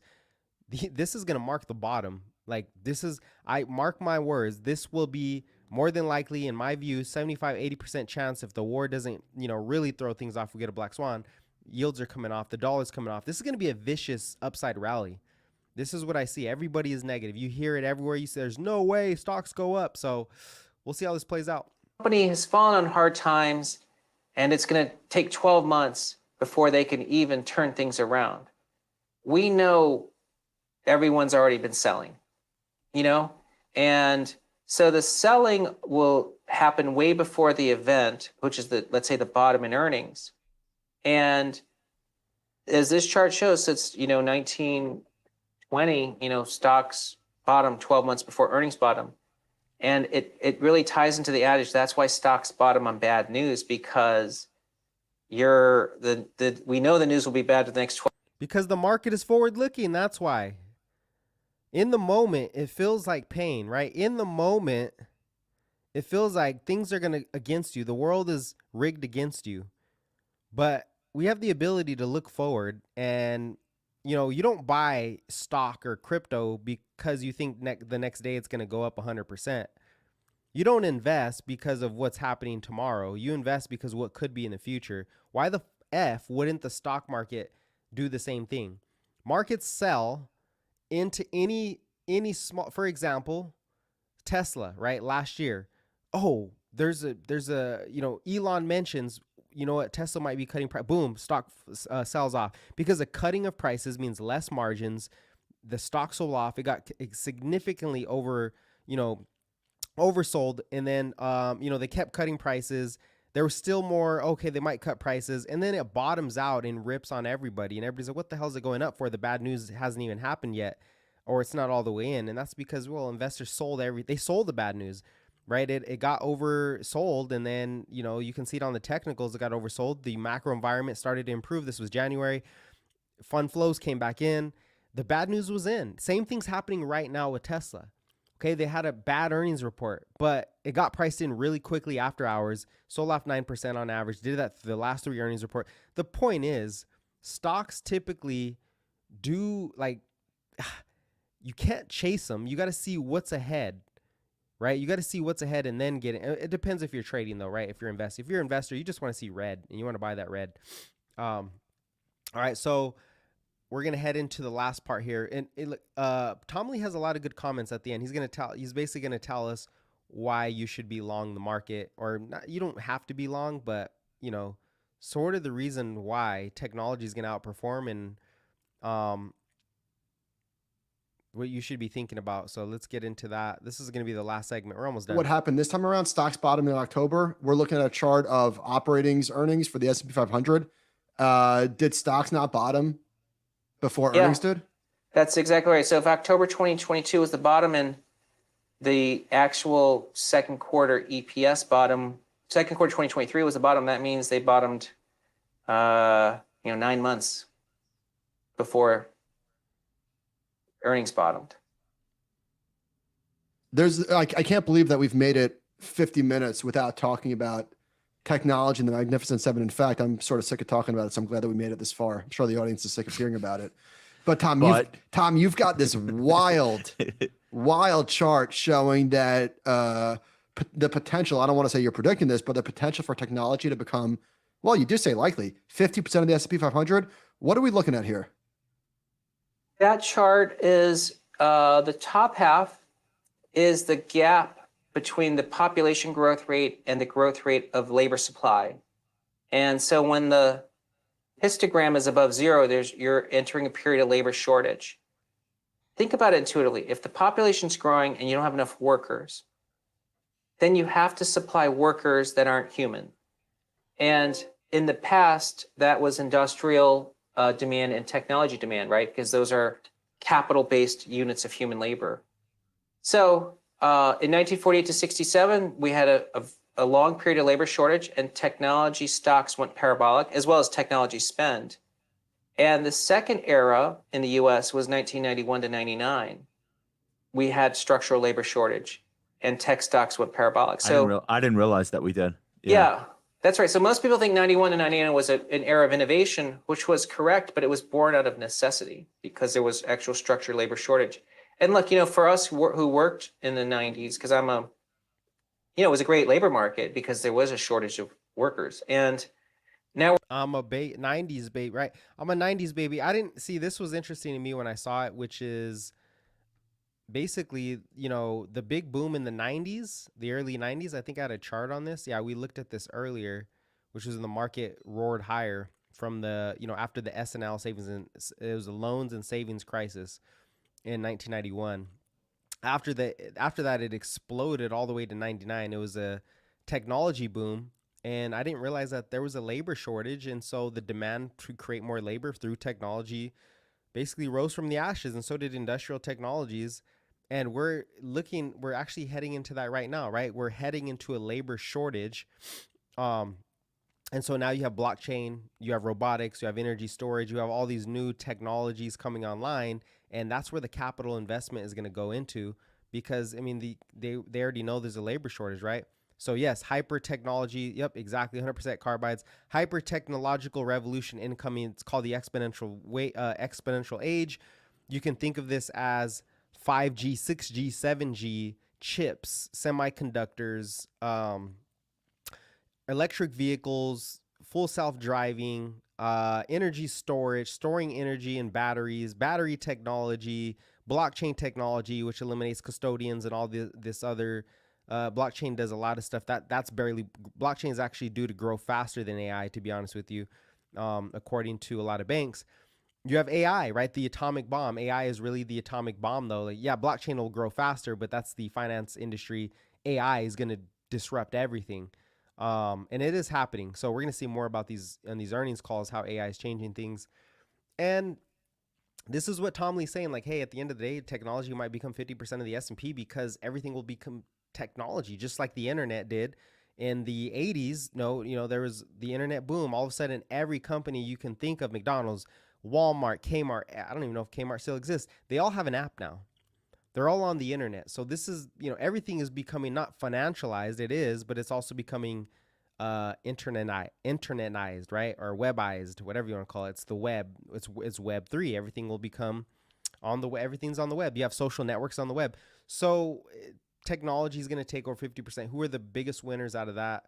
That is the real question here. Who are the biggest winners from this technology revolution? And so we're going to skip forward. These are Tom Lee's thoughts on, this is our final segment, and then I'll close it out. Basically, Tom Lee's thoughts on what to think about going forward for investors. And I just have to remember, this was 2009 to 2012. People hated that bull market, and they could argue for all reasons why it was a head fake or artificial.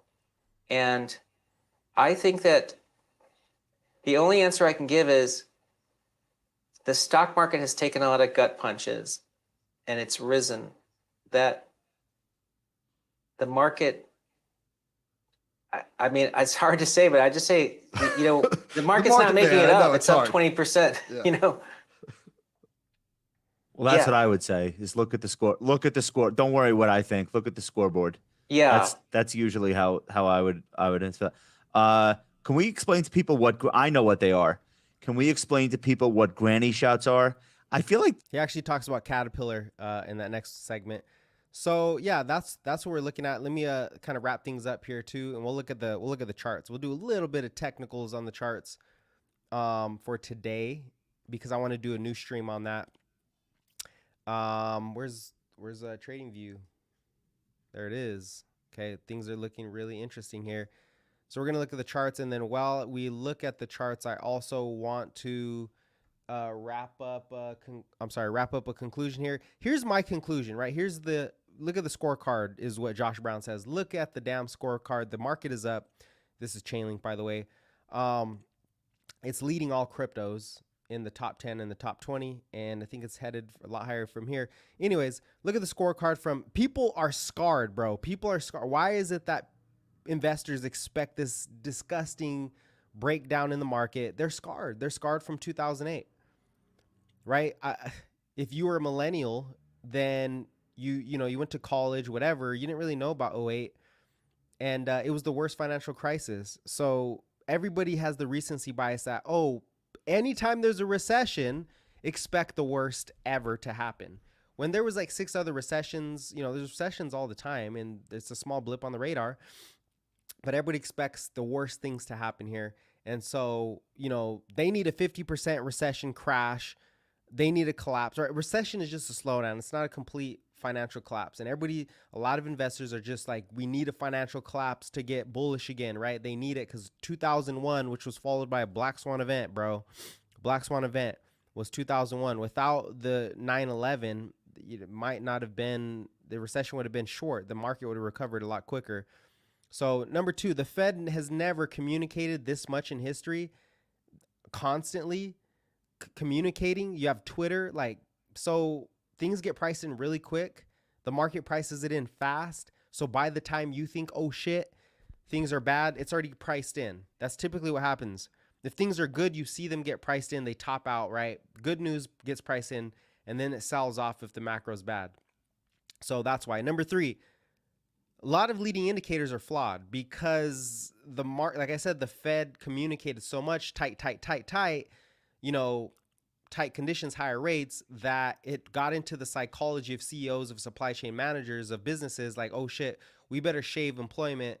We better cut things so we don't get caught off guard. So they've just been very cautious, which is another testament to why the market has been able to bolster all these gut punches, as Tom Lee says, because it's already tightened itself. It tightened off, right? 2022, 430,000 jobs were shaved off from the market. A lot of them was led in tech. So the market braced for something that just didn't happen, and now it's starting to recover. And I think those are the big takeaways that we got to consider here going forward. See what your guys' comments are. That ratio is, let me see. That ratio is really close. Oh, that's probably an old comment. Hyper technology revolution. Yep. What was the reason Link made that big move? Well, we had been talking about it for a long time. I think it was just a build up. I heard that somebody said that Link for the first time, I think I tweeted it. Link basically, because it's a stake, you can stake on Link. It's still getting prepared right now. I don't know how to explain the staking, but for the most part, stakers were paid $250. It was like the staking rewards picked up. Let me see if I can find it. I know I put it in the Discord. If you guys are on the Discord, you probably saw it. Let me scoot back a little bit, but it was a big move. It's leading the whole crypto market right now. And we've been talking about this for a while. Let's see. I tweeted it earlier. I mean, on the weekend.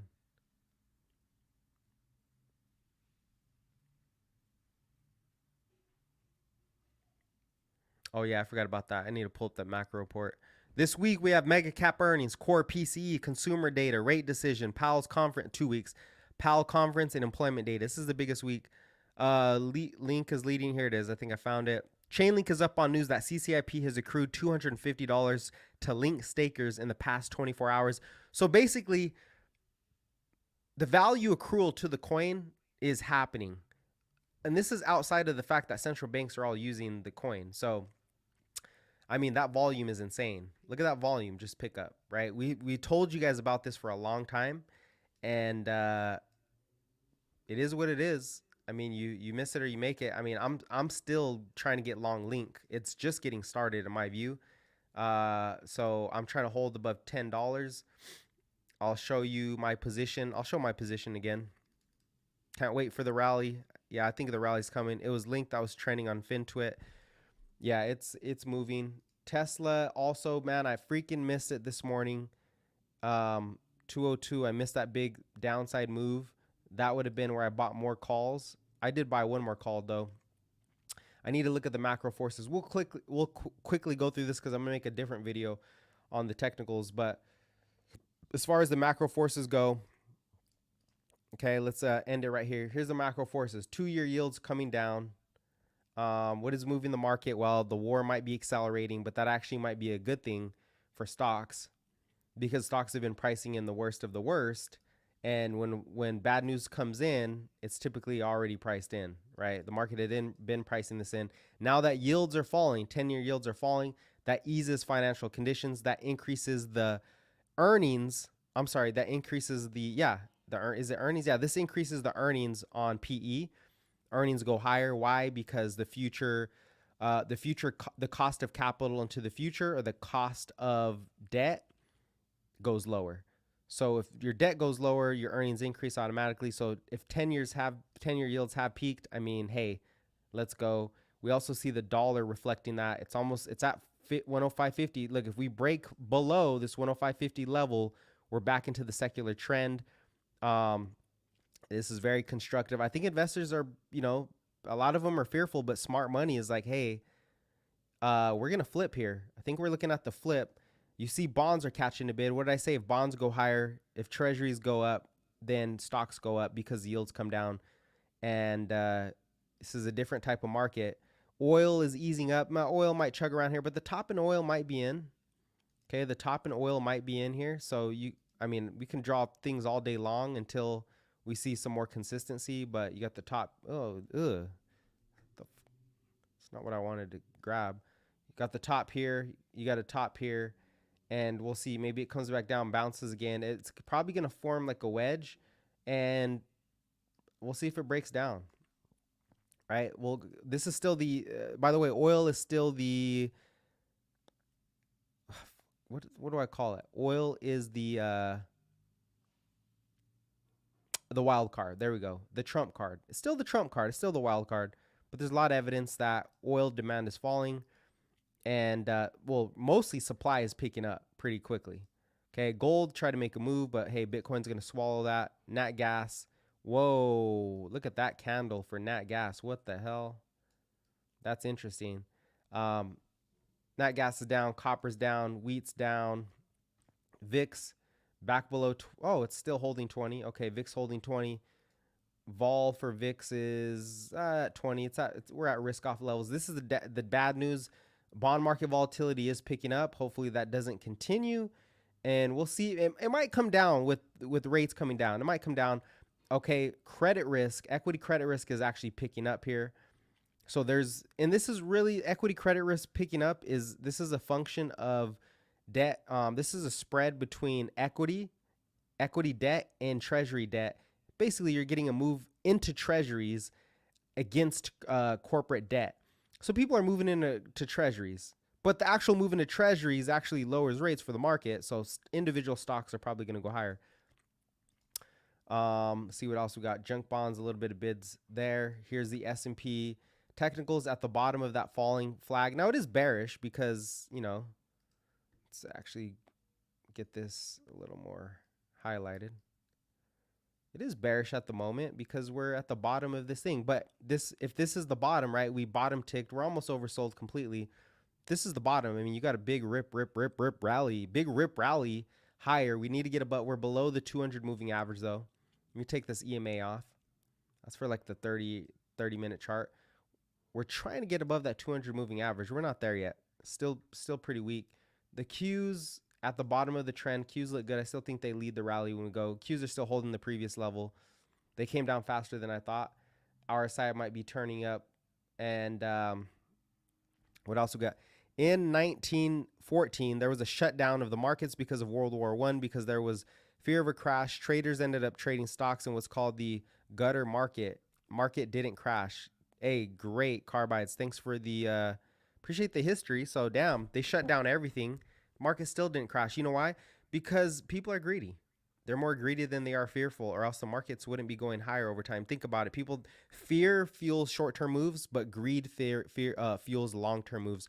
The market boomed in the roaring 20s. Human psychology is incredible. Something big can happen in today's economy. Sideline, because people will die to be rich. Men in general, they will die to be rich. They'll die to make money. What's the point? Nobody wants to live poor, so they just take all the risk, right? Nobody wants to live safe in slavery. The market bottom in the roaring 20s. Human psychology is incredible. Something big can happen in today's economy. Sideline cash entered all at once is a huge boom. Exactly, 100%. Then we had the worst depression ever, but it was caused by a lack of regulation and leveraging being allowed for common people, right? So point being, again, I think we're headed for a Santa Claus rally. It might not start till November 1st. I did say, and I was wrong, I said the first leg of the bull market would have been October, but we made a new low. So I think it was when I called it here, and we made a new low. The war is accelerating a little bit, but hey, I'll keep on trying. You don't give up. I think it's going to be now November 1st when the Fed is done, when big cap earnings are done. We're getting some volume coming into this market. S&P looks straight. Let's look at those average. Oh, that fell considerably. But hey, it's all about crypto. It's all about crypto. Bitcoin is moving up outside, like it's front running the institutions. I said this yesterday in a tweet if you missed it, and you probably did miss it because who the hell watches my tweets? I'm not famous. Ooh, is this interesting news here? What do we got? The U.S. intelligence, the Iran-backed militia groups are to ramp up attacks. Yeah, a lot of fear mongering. It could be right. We don't know, but we'll just keep paying attention. And right now, crypto is moving up opportunity is here for you. Crypto is the only space where investors can own the infrastructure layer before the institutions. Blockchain, right? Blockchain tokenization. Crypto is literally front running the institutions. BlackRock. Venture capitalism. This is venture capitalism without all the barriers. You don't need to be an accredited investor with $5 to $10 million. You can get in early. You might get screwed because 99% of crypto is a scam, but so are 99% of opportunities in your inbox, in your email, in your mailbox. They're all scams. They're all trying to take your money. You have to pick the right one, do the research, do the work so you can get rewarded for it. The entire financial system is moving on chain, right? All big banks, all the central bank, they're all moving on chain. Here's your chance to front run the wealth transfer with Chainlink, right? Ethereum, Bitcoin, Chainlink. Those are the big three. Those are the big three. Chainlink is the interoperability layer for all bank transactions going forward on chain to actually work and other stuff. So it is coming. We're going to do a video on this soon now that it's up in the air. Risk tolerance and timing brings opportunity. Stay patient. Stay blessed. We'll catch you guys next time on another episode of What the F the Market's Doing, how to capitalize on the market. Hope you guys enjoyed the show today. Tom Lee, probably the GOAT right now. Probably my favorite investor in the stock market is Tom Lee. Favorite analyst. My favorite macro analyst is Raoul Pal. I never talked about this. He's been calling the recession since last year. They were wrong about rates going up, but they've been right about the market. And Tom Lee, Raoul Pal, there's others out there, but these guys are monsters. And that's my style, is macro investing for bigger trends 3 months out. I'm not a day trader, but I do like day trading if the opportunity's right. I just think there's not a better opportunity than right now with Chainlink. I'm going to say that again, and I'm actually going to put this up. I got this. What was this? This was earlier. I know we're all switching the content, but this was earlier, man. This is what we were talking about before, right? Oh, what the hell? What's going on here? Oh, okay. I have to exit that. All right. There we go.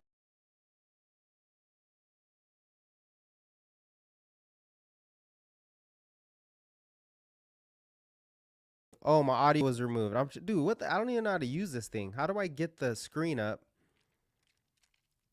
I guess I can't do it. If you're watching the screen, we called the Chainlink move. We've been talking about it, trying to help you guys out. And we're going to do a video on Chainlink. Me and my brother Isaiah, he's the smartest guy I know. He can explain the interminglings of Chainlink. We're going to do it because we love it. And we think it's a future.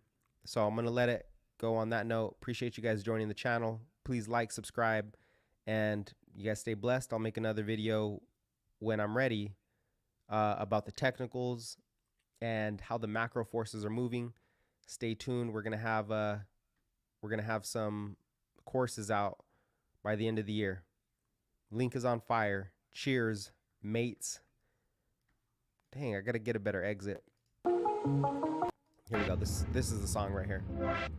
No, this is the song. Here we go.